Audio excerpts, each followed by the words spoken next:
Hello my friends and welcome, my name is Dennis and this is the latest update from Ukraine. At first let's review the Ukrainian operation in Kursk as the tradition in every of our videos. But speaking about many of the regions, for example Kornova, I think that this map is a little outdated. Because in fact Ukraine already crossed this river and located in this area, creating one more south vector towards Kornova from the northeast, and also Ukraine continued to push Kornova from two of the directions. Also Ukraine uses some of the artillery against the Russian positions in Kornova. And recently there was the movement more to the north of this area. The actual picture is like that, so I expect that this week Ukraine will move even further towards Kornova. You know, we already have the answer to the question of how long Ukrainian army is willing to stay in Kursk. As Zelensky stated a few hours ago, the Ukrainian armed forces are planning to stay in Kursk for a very long time. He said until Russia would withdraw its forces from Ukraine. Well, after all, I don't think that Russia would withdraw the forces from Ukraine just because of the Ukrainian operation in Kursk. If Kursk was Moscow, yeah, for sure, but if Kursk is just Kursk for Putin, no, Putin will concentrate more on Ukraine. He doesn't really care on his own people or his own regional territory, which as he now thinks is temporarily occupied by Ukraine. And in fact, yes, Ukraine took those territories just temporary. We don't need Russian territories in Ukraine. Ukraine needs its own regional territory in the internationally recognized borders of 1991. But would Ukraine have enough resources to hold the region for a very long time? Well, we'll see the answer on the question in the coming months. I guess that's why Ukraine is very limited for now in the Kursk operation, because the further movement requires lots of the reinforcements. And by the way, just look at the defense lines Russian army was able to build in a very short period of the time. They're now constructing the second defense line very close to Kurchatov nuclear power plant. Honestly, it's absolutely outstanding. I would like to see the same picture on the Ukrainian front lines. Then there was the threat for Pokrovsk, for example, after Russia took Avdiivka. The picture was similar, but Ukraine didn't build those robust defense lines. And Russia did it in 3 weeks or something, and now the defense lines are damn robust. Also, before I haven't seen those lines in this place, and Russia started to construct those too. You may say that Dennis, you see that Ukraine easily penetrated the Russian defense lines at the very beginning of the operation, but yes, Russians were caught off guard. They had conscripts defending this area together with TikTok battalion, which usually runs away. But in this region, if Ukraine continues its operation, well, I guess that Ukraine will face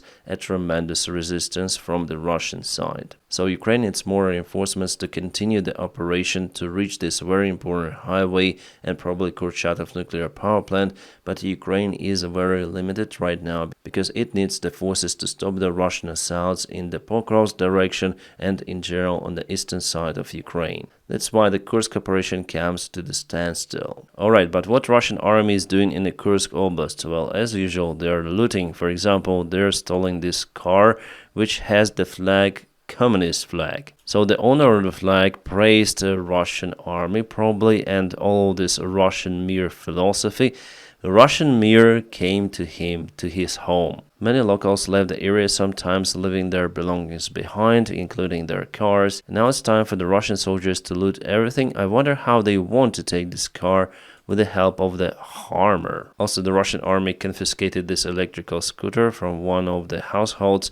I believe that our guests captured some of the Russian soldiers with their phones. That's why those images are now publicly available. Here are the Russian soldiers in the alcohol department in one of the local shops. There is no seller available, so they just take everything they can. Guys, by the way, if you like the job that I do on YouTube, you may also consider supporting me on Patreon. The link for my Patreon page is available just in the video description below. Thanks for your motivation. Now let's review the front lines in Ukraine. So yesterday, the gray area expansion between Marivka and Mikhailivka. So today, just a little advancement of the Russian army.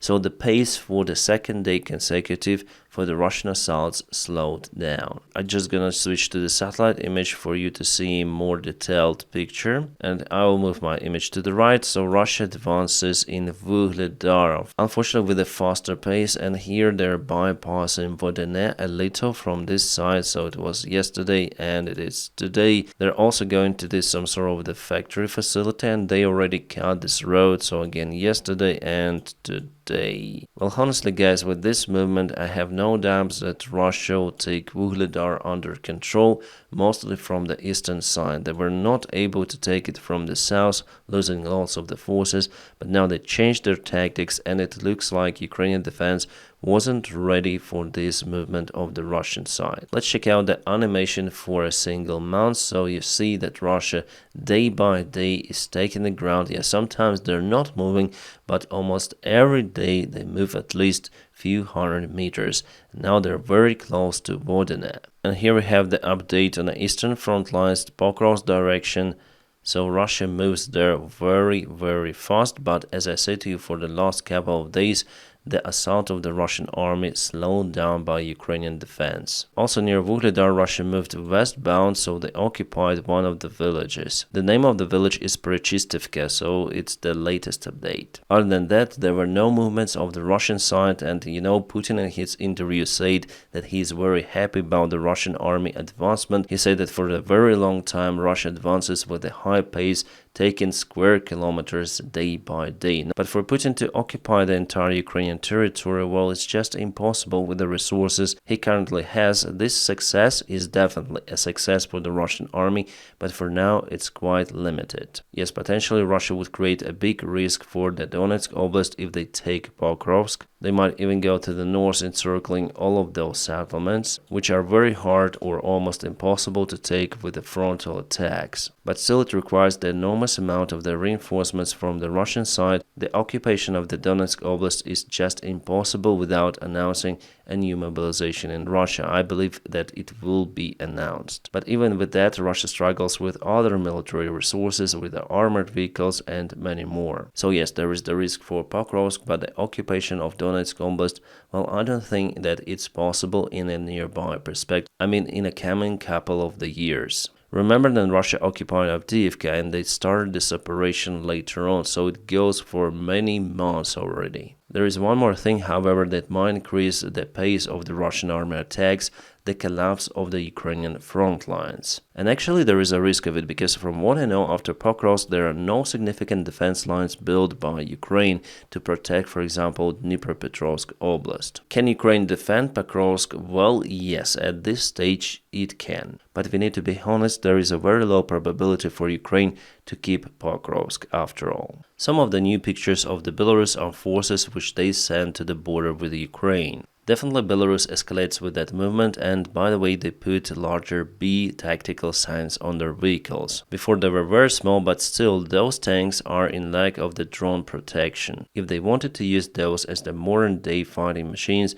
they should have modernized the tanks at first and later on send those to the front lines, but it wasn't done. That's why I think that all of that is just a circus from the Belarus side. Not so good news, Russia launches numerous of the attacks on Ukraine yesterday and today. The biggest tragedy happened in Poltava, where Russia hit some sort of the training facility and a local hospital. As it now been reported, more than 50 people lost their lives and more than 100 injured in Poltava alone. I think I can post this headline image from the Times.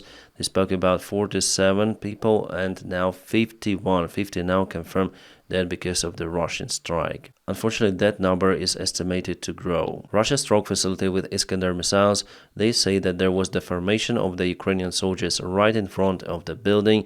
They were on the training later on to serve in Ukrainian army. The Ukrainian side cannot confirm whether it was the military facility or not. They say that it was used for the training. What kind of training they do not specify, but I tend to believe that definitely it was the Ukrainian military training facility, because I saw some of the very terrific pictures. I cannot show you them on this platform, but there I saw many of the bodies wearing Ukrainian uniform, military uniform. For now, it's the only evidence I have stating that definitely this facility was a military one. And we see that Ukraine confirms that there were soldiers who lost their lives. This is an absolutely huge tragedy. If we speak about this year, yes, it's the highest death toll because of the Russian strikes. I mean, because of the single Russian attack. Also, there was the strike on a local institute facility of Sumy, while this one was a civilian facility. And the last night, Russia launched the rocket strike on Ukrainian cities once again,